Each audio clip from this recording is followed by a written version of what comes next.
Être chrétien, ça veut dire quoi? 40e lettre. Amis et connaissances de toujours ou d'un instant, et lecteurs auditeurs inconnus. Le salut est pour aujourd'hui, sur terre.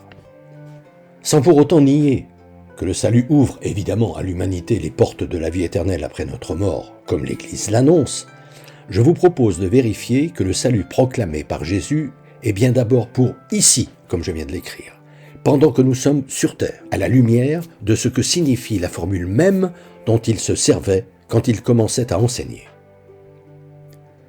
Les temps sont accomplis, et le royaume de Dieu est tout proche. Repentez-vous et croyez à la bonne nouvelle. Je vous l'actualise. Les temps sont accomplis. Comme pour conclure le récit symbolique du tout premier chapitre de la Genèse, où nous est révélé que les hommes sont le sommet de la création, Jésus affirme ici que l'humanité est en passe d'atteindre le niveau spirituel requis pour jouir du bonheur que Dieu veut partager avec les hommes.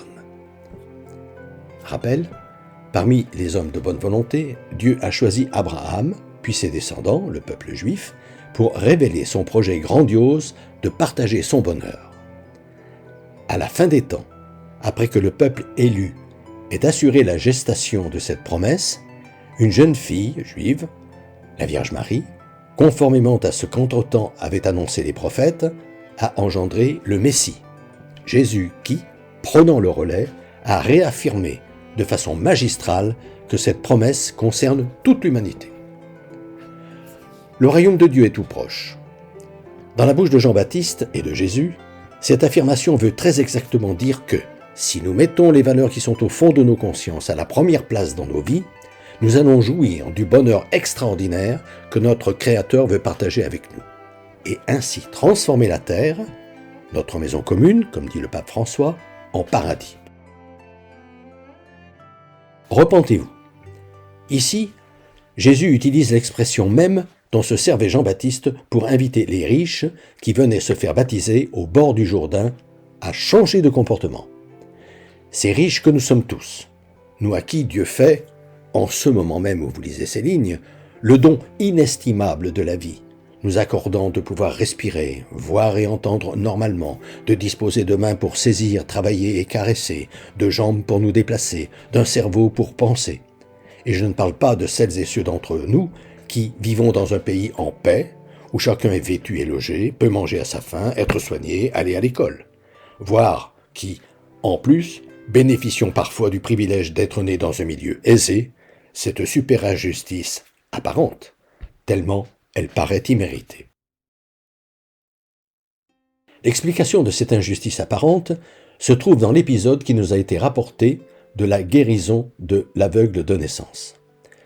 Quand les disciples demandent à Jésus pourquoi l'homme devant qui il se trouve est né infirme, Jésus leur en donne ainsi la raison avant de lui rendre la vue. C'est pour qu'en lui se manifestent les œuvres de Dieu. Une parole qui s'adresse en fait à tous, pour nous faire comprendre que le véritable dessein de Dieu est que, par nous, se manifestent les œuvres de Dieu auprès de toutes celles et ceux qui sont moins bien lotis que nous. Ainsi, de même que Jean-Baptiste, Jésus assigne à ceux qui l'écoutent, comme devoir impératif premier, de rétablir cette justice de base que j'ai qualifiée de justice élémentaire dans ma 11e lettre.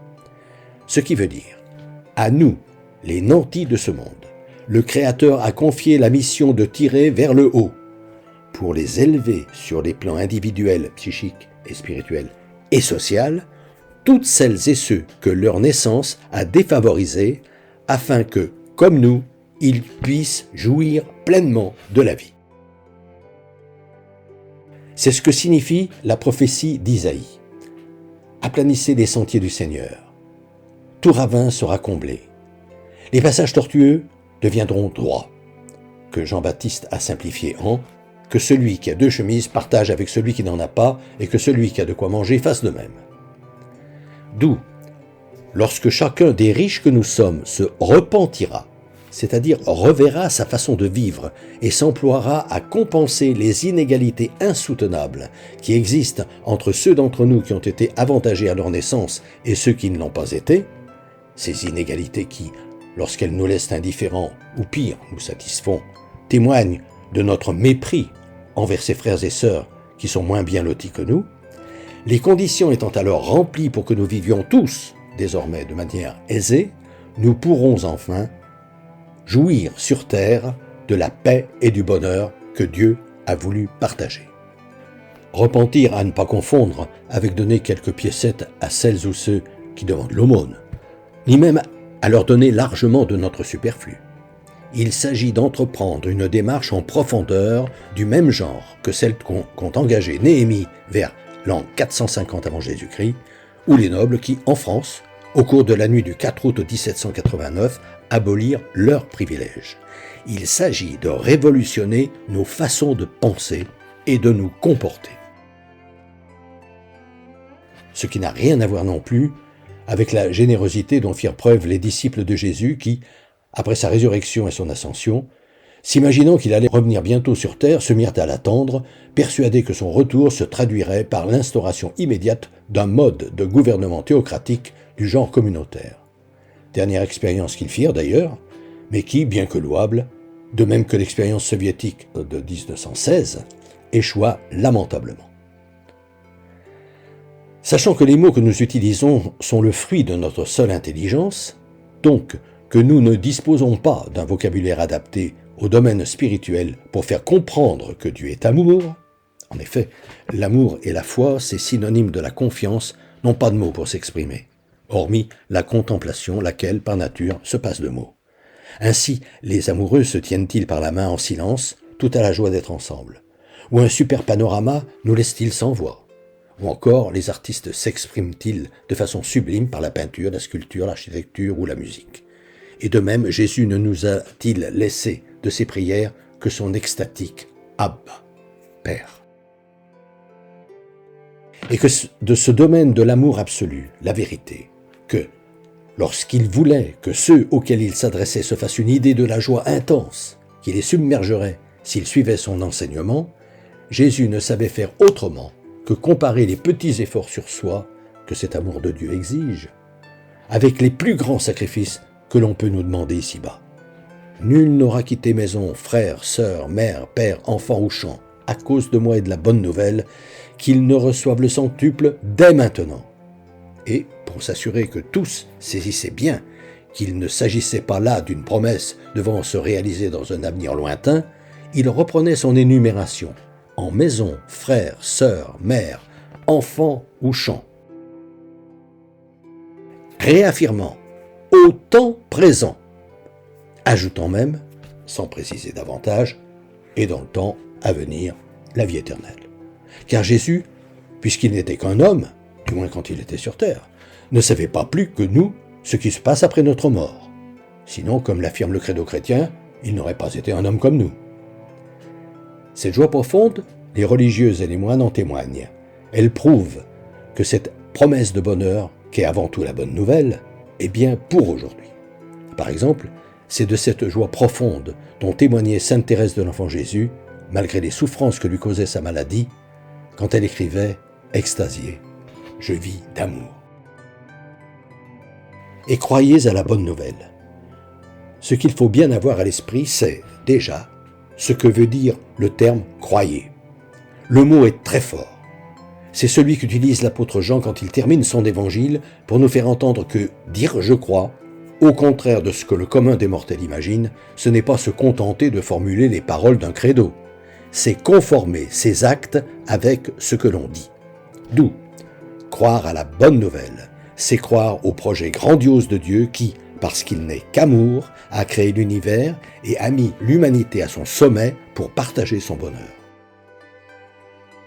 C'est à cette vérité de base qu'annonce la Genèse, avec la mise en scène de nos symboliques premiers parents Adam et Ève dans le Jardin d'Éden, que Jésus se référait quand il commençait à enseigner en disant « En vérité, je vous le dis ». C'était sa façon à lui de faire comprendre que c'était depuis ce royaume de la vérité, ce royaume des valeurs de Dieu dont il vivait, qu'il annonçait l'invitation du Créateur à le mettre dans nos vies, pour que nous vivions de ces valeurs. C'est pour réactualiser cette invitation qu'il a imaginé la parabole du festin nuptial, auquel Dieu invite gratuitement tous les hommes, et celle du bon samaritain, pour faire comprendre de quelle manière Dieu veut que nous aimions à notre tour. Et la boucle est bouclée. Dieu est amour, il crée pour partager son amour, et lorsque les hommes s'aiment, ils aiment Dieu. Oui, Dieu a tant aimé le monde qu'il a donné son Fils unique pour que tout homme qui croit en ce Fils unique ne périsse pas, mais ait la vie éternelle.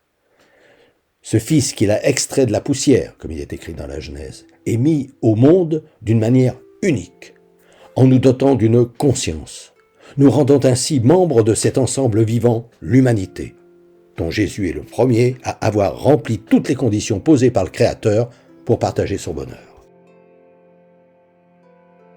Mais alors, si c'est dans cet échange d'amour sans fin que se trouve le salut, puisque aimer Dieu ou aimer son prochain c'est pareil, concrètement parlant, le salut c'est quoi? Ce sera le sujet de ma prochaine lettre. Fraternellement.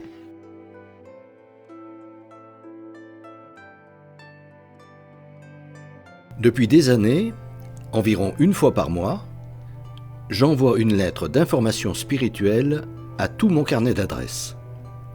Le thème du moment est, depuis janvier 2019, être chrétien, ça veut dire quoi? Si ce sujet vous intéresse, n'hésitez pas à me transmettre votre mail, en vous contentant d'indiquer auditeur YouTube, vos noms et prénoms, et éventuellement votre numéro de téléphone si vous souhaitez me parler.